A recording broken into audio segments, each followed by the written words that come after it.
হয় ভালে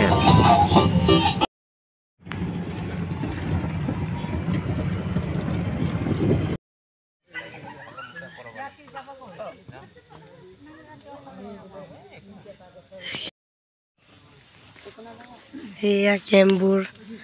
পানবাৰী নৰখলি চন্দ্ৰপুৰ ডুমপাৰা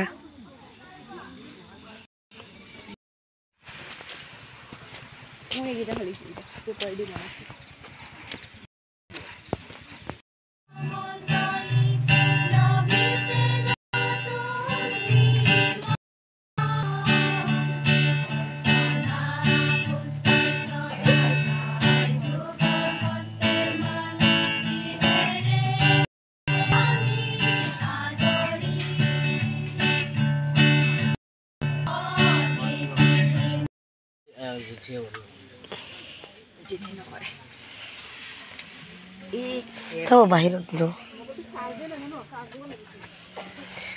এয়া আমাৰ এতিয়া ৰাতিৰ আহাৰ hello' friend welcome to my YouTube channel কি খবৰ আপোনালোকৰ ভালে চাগে আপোনালোকক পুনৰবাৰ মোৰ আন এটি ভিডিঅ'লৈ স্বাগতম জনাইছোঁ যোৱাকালি আমি আহি পালোঁ যিহেতু আমাৰ প্ৰত্যেক সভা হয় সৰু সভা কামৰূপ অসমীয়া পূৰ্বাঞ্চলী বাপ্তিজ সভা এইবাৰ শহৰাত মানে স্থাপিত হৈছে শহৰাত হৈছে তো 3 দিনীয়া কাৰ্যসূচী আছে তো আমি যোৱাকালি আহিলোঁ তো আপোনালোকক সম্পূৰ্ণকৈ দেখাম যোৱাকালি আমাৰ গধূলি ফিটা কাটা হ'ল আমাৰ মণ্ডলীৰ গীৰ্জা প্ৰাৰ্থনা হৈছে তো এতিয়া আমাৰ পতাকা উত্তোলন হ'ব তো আমি কি কৰোঁ এই 3 দিনে কি নকৰোঁ সকলো আপোনালোকক দেখাবলৈ চেষ্টা কৰিম তো ভিডিঅ'টো আপোনালোকে সম্পূৰ্ণকৈ চাব যদি এই ভিডিঅ'টো চাই ভাল পায় তো লাইক শ্বেয়াৰ আৰু ছাবস্ক্ৰাইব কৰিবলৈ একদমেই নাপাহৰিব যোৱাকালি সন্ধিয়াৰে পৰা যি আজি পুৱাৰ ভাগত আপোনাৰ এই পবিত্ৰ মণ্ডলী আৰু ইয়াত আমি যি উদ্দেশ্যক লৈ আমি উপস্থিত হৈছোঁ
আমাৰ কাৰণে লিখা আছে যে আমি খ্ৰীষ্টৰ নিচিনাকৈ চলা মানে খ্ৰীষ্টৰ খোজৰ অনুগামী হোৱা মানে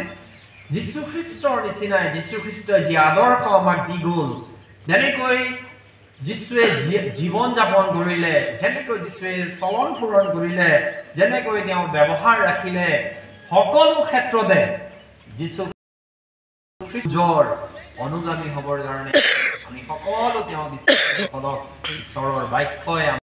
গাইছে তো ইয়াৰ বিষয়ে আমি বহুত কথা আমি আলোচনা কৰিম কিন্তু আজি ৰাতিপুৱা আজি আমি কি কথা যীশু খ্ৰীষ্টৰ খোজৰ অনুগামী হ'ব পাৰোঁ তাৰ বিষয়ে মই অলপ ক'ব বিচাৰোঁ বহুত বিষয় আছে যীশুৰ নিচিনা জীৱন জীয়াবৰ কাৰণে বহুত বিষয় আমি নিজৰ জীৱনত অৱলম্বন কৰিব লাগিব বহুত বিষয় যীশুৰ নিচিনা যিবিলাক কৰি গ'ল যিবিলাক কথা কৈ গ'ল কথাবিলাক আমি মানি চলিব লাগিব কিন্তু আজি ৰাতিপুৱা মই বিশেষ এটা বিষয় ক'ব বিচাৰোঁ যোনটো আমি যীশুৰ খোজত খ্ৰীষ্টৰ খোজত অনুগামী হ'বৰ কাৰণে আমাক সহায় কৰিব praise the lord praise the lord এতিয়া আমি প্ৰথমে আমি এই বাক্যটো পঢ়িম প্ৰথম ভিতৰ 2:1 পদ অসমীয়া বাইবেলত আছে ধুনীয়া এয়া আজি আমাৰ দুপৰীয়া সাজ বনাই আছে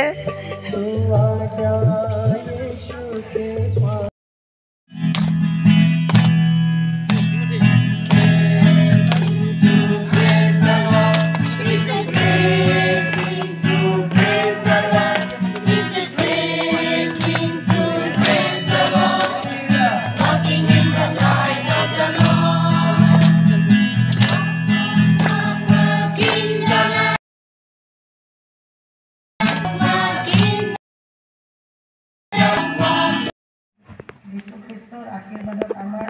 মণ্ডলীৰ মহিলা গীৰ্জা উপাসনা নিয়মিতকৈ ঠিকমতে চলি আছে প্ৰভুৰ অনুগ্ৰহত আৰু আগবাঢ়ি যোৱাৰ বাবে আমিৰ কাৰণে প্ৰাৰ্থনা পূৰণ কৰে যে ধন্যবাদেৰে কল্পনা বৰুৱা মণ্ডলীৰ মণ্ডলীৰ আয় ব্যয় সভাৰ স্বাক্ষৰ হ'ল ঘৰ 5 ঘৰ আৰু মহিলাৰ সংখ্যা হ'ল 5জনী মুঠ আয় 14,721 টকা খৰচ 7,140 টকা মুঠ হাতে জমা 7,581 টকা